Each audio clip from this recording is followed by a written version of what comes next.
안녕하세요. 여러분 배경기 목사입니다. 오늘 여러분들과 함께 마가복음 6장 14절에서부터 29절 살펴보도록 하겠습니다. 마가복음 6장 14에서 29절은 먼저 개요를 설명을 드리겠습니다. 세례 요한이 잡혔습니다. 그리고 세례 요한이 잡혀서 그 세례 요한을 헤롯 대왕이 사형시켰습니다. 사형시킨 이유는 이 헤롯 대왕이요, 자기 동생의 와이프를 뺏어왔어요. 근데 그 동생이 사실은 조카예요. 그래서 이 동생의 와이프를 뺏어왔고 조카이고 한 상황을 세례 요한이 지적을 했습니다. 일종의 시사적인 발언을 한 건 거죠. 왜냐하면 유대인들의 왕으로, 분봉왕으로 있는 헤롯이기 때문에 유대인들은 유대인들이 가지고 있는 왕으로서의 규례가 있거든요. 그거를 어겼다라고 헤롯이 어겼다라고 이제 세례 요한이 이야기를 한 건 거죠. 그래서 6장 14절부터 살펴보겠습니다. 이에 예수의 이름이 드러난지라 헤롯 왕이 듣고 이르되 이는 세례 요한이 죽은 자 가운데서 살아났도다. 자, 그러니까 이 상황이 어떻게 됐냐면 이미 죽었어요. 죽었어. 세례 요한이. 그래서 세례 요한이 죽은 자 가운데서 살아났도다. 세례 요한이 살아났도다. 이 이야기를 누구 때문에 하게 된 거죠? 예수님이 활동하시고 돌아다니시는 상황을 보고 이 헤롯 왕, 그러니까 헤롯 왕은 예수의 이름이 예수가 누가 살아났다. 누가 세례 요한이 살아난 것으로 이야기를 하는 거예요. 15절 어떤 이는 그가 엘리야라 하고 또 어떤 이는 그가 선지자니 옛 선지자 중에 하나와 같다 하되 헤롯은 듣고 이르되 내가 목벤 요한 그가 살아났다 하더라. 지금 누구를 가지고 이야기를 합니까? 지금 예수님에 대해서 헤롯이 분석하는 건 거예요. 예수님이 소문을 많이 일으키고 사람들이 많이 따르니까 이 예수가 누구냐 했는데 다른 사람들은 다른 본문에도 나오죠. 예수님을 엘리야 또는 선지자 정도로 이야기를 하는데 헤롯은 아니래요. 내가 목을 벤 요한이래요. 이 요한이 누구? 세례 요한. 17절 그래서 이 목을 벤 세례 요한에 대한 이야기가 마가복음에 나옵니다. 전에 헤롯이 자기가 동생 빌립의 아내 헤로디아에게 장가든 고로 이 여자를 위하여 사람을 보내어 요한을 잡아 옥에 가두었으니 누구를 위해서? 여자를 위해서 요한을 잡아 옥에 가두었대요. 헤롯이 원했던 게 아니에요. 누가 원했다? 헤로디아가 원했다. 자기가 재혼한 여자가 원했다. 근데 이 여자는 왜 원했을까? 이 여자가 헤롯이 삼촌이거든요. 근친 상간. 그 다음에 이제 동생 아내였다가 이렇게 그렇지 않습니까? 근데 이 얘기를 세례 요한이 지적을 하고 다녔던 건 거죠. 그랬더니 세례 요한을 잡아서 옥에 가두는 걸 누가? 여자를 위하여, 여자가 원했다라는 거죠. 이는 요한이 헤롯에게 말하되 동생의 아내를 취한 것이 옳지 않다 하였습니다. 제가 이야기한 내용이 나오죠. 헤로디아가 요한을 원수로 여겨 죽이고자 하였을 때 하지 못한 것은 헤로디아, 여자죠. 죽이고자 했는데 못했어요. 헤롯이 요한을 의롭고 거룩한 사람으로 알고 두려워하여 보호하며 누가? 헤롯이. 자, 지금 상황이 헤롯이 새로 결혼한 헤로디아하고 마음의 상황이 다른 겁니다. 헤롯은 두려워했어요. 그쵸? 헤로디아는 죽이려 했어요. 의견이 다른 거죠. 두려워하여 보호하며 그의 말을 들을 때 크게 번민하면서도 달갑게 들음이라. 이 헤롯이요, 세례 요한이 이야기를 하는 내용을 들으면서도 마음이 너무 힘들어요.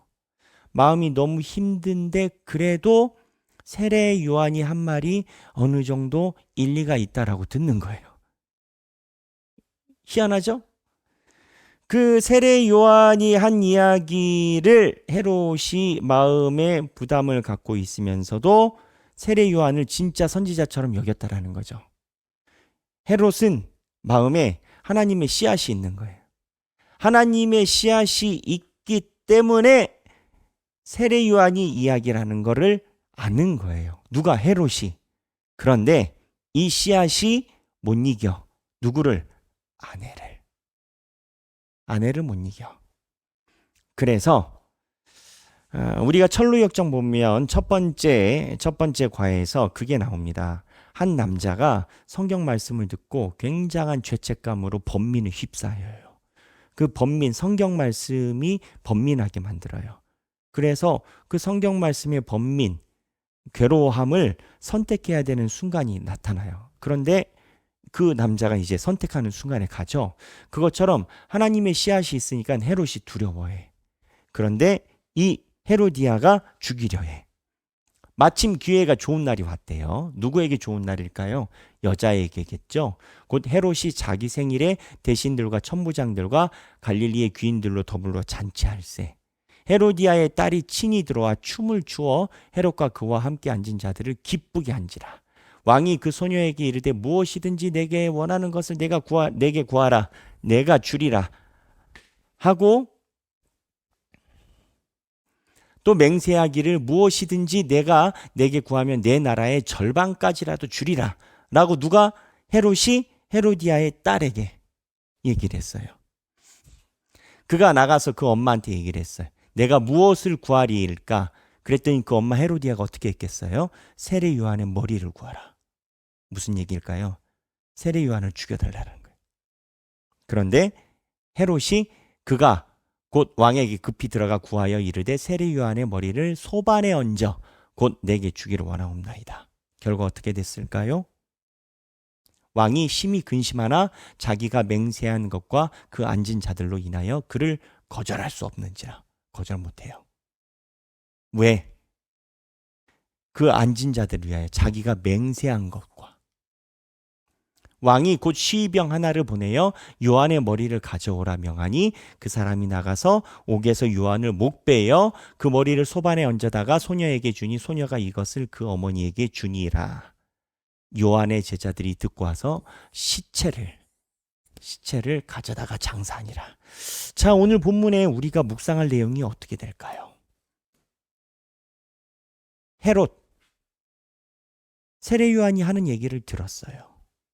마음에 찔림이 없는 게 아니에요. 있어요. 그거를 듣기만 하는 신앙이라고 얘기를 합니다. 찔림이 없는 게 아니에요. 있어요. 그런데 듣기만 하는 신앙은, 씨앗이 있기만 한 신앙은 열매를 맺지 못해요. 헤롯이 그래요. 그리고 헤롯이 듣기만 한 신앙이라고 했을 때 어떤 문제가 생기냐? 헤롯이 결혼한 헤로디아의 딸이 세례 요한을 죽여달라고 하잖아요. 그럼 어떻게 해야 되겠어요, 헤롯이? 그거는 좋은 방향이 아닌 것 같다. 라고 가르치고 그렇게 하지 말라라고 이야기를 해야 되는데 그렇게 하지 못하는 이유가 뭘까요? 체면 때문에 그런 겁니다. 고관들 앞에서 이야기를 했으니까. 이렇게 이야기를 하면 어땠을까요? 네가 필요한 거를, 네가 원하는 거를 달라고 했지. 네가 사람을 해치거나 죽이는 거를 달라고 하는 건 아니다. 더군다나 문제는 뭐예요? 세례 요한은 선지자예요. 이스라엘 율법에 의하면 선지자는 죽이면 안 돼요. 근데 기록에 의하면 400년 만에 헤롯이 선지자를 죽인 왕이 됐다라는 거예요.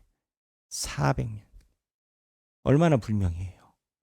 근데 이거를 행하게 된 이유는 듣기만 한 신앙이었기 때문에 헤롯이 신앙이 견고하지 않았고 거기에다가 체면을 건드리니까 체면 때문에 딸을 제재하지 못했.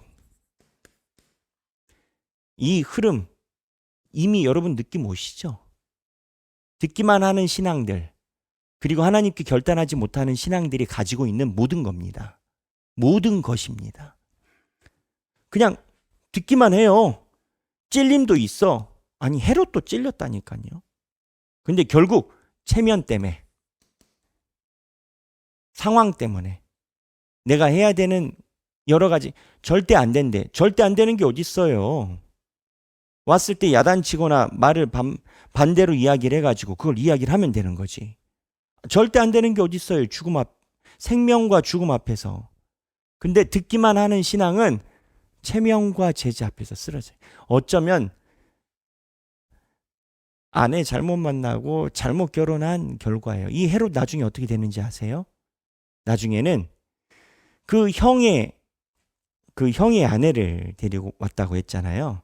형의 아내를 데리고 올 때 헤롯이 와이프가 있었죠. 그 와이프를 버려요. 근데 그 버린 와이프가 왕족이었거든요. 다른 나라.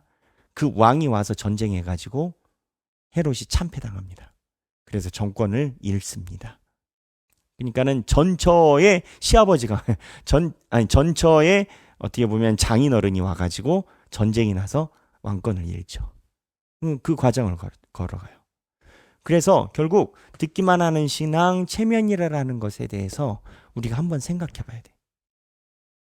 이쪽은 밝은 쪽이 아니에요. 안 되는 사람들에 대해서 성경이 이야기를 하는 건데, 안 되는 사람들의 이 흐름, 듣기만 하는 신앙, 체면만 가져가고, 그리고 체면이 있기 때문에 딸을 제재하지 못하고, 제재 못한대.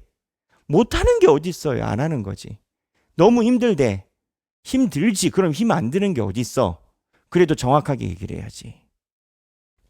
그런데 이 듣기만 하는 신앙은 심리가 있어요. 14절에 보면 이 듣기만 하는 신앙들의 어떻게 보면 꽂혀 있는 불안증이 있습니다. 자, 예수님이 돌아다닐 때 처음에 어떻게 했다고요? 예수님이 돌아다녀서 다닐 때 저 예수가 누구냐라고 할 때 헤롯은 세례 요한이 죽은 자 가운데서 살아났대요. 세례 요한을 자기가 죽였거든. 근데 세례 요한이 살아났대. 다른 사람들은 그렇게 얘기를 안 했죠. 다른 사람들은 혹은 선지자요. 어떠는 옛 선지자 중에 하나와 같다. 엘리야와 같다. 다른 사람들은 예수에 대한 비유를 다르게 이야기를 해. 그런데 헤롯은 선지자 세례 요한의 손댄 것에 마음에 부담이 있는 거예요. 계속 눌리는 거예요.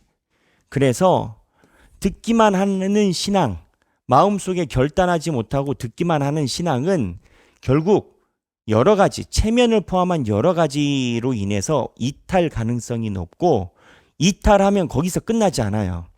그 안에 뿌려진 씨가 있긴 하긴 하니까, 양심의 가책은 있으니까 이탈하고 난 후에 노심초사 심리를 병행해서 살아갑니다. 아유, 얼마나 힘들겠어요. 마음이.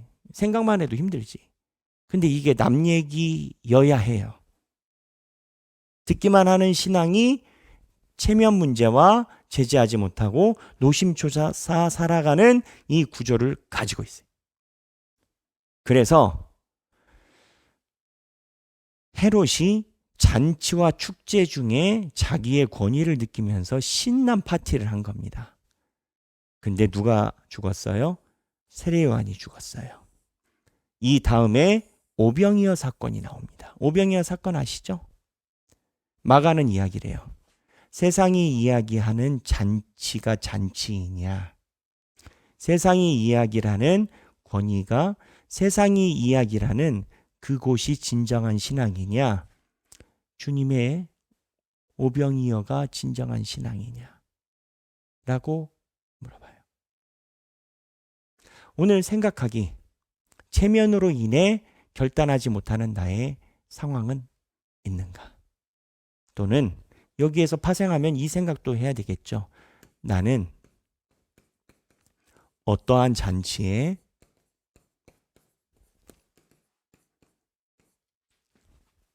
힘을 쏟는가? 힘을 쓰는가? 두 번째, 듣기만 하는 신앙은 악순환을 가져온다. 결국 신앙은 결단이에요. 물이 흘러가고 있어요. 흘러가는 물 위에 가만히 있으면 가만히 있는 겁니까? 배를 띄웠어요. 배는 물을 따라서 흘러가요. 그 자리에 가만히 있으면 가만히 있는 겁니까? 도태되는 거죠. 듣기만 하는 신앙은 결국 악순환을 가져요. 진정한 삶의 축제가 무엇인가? 헤롯의 그 잔치가 축제인가? 오병이어의 잔치가 축제인가?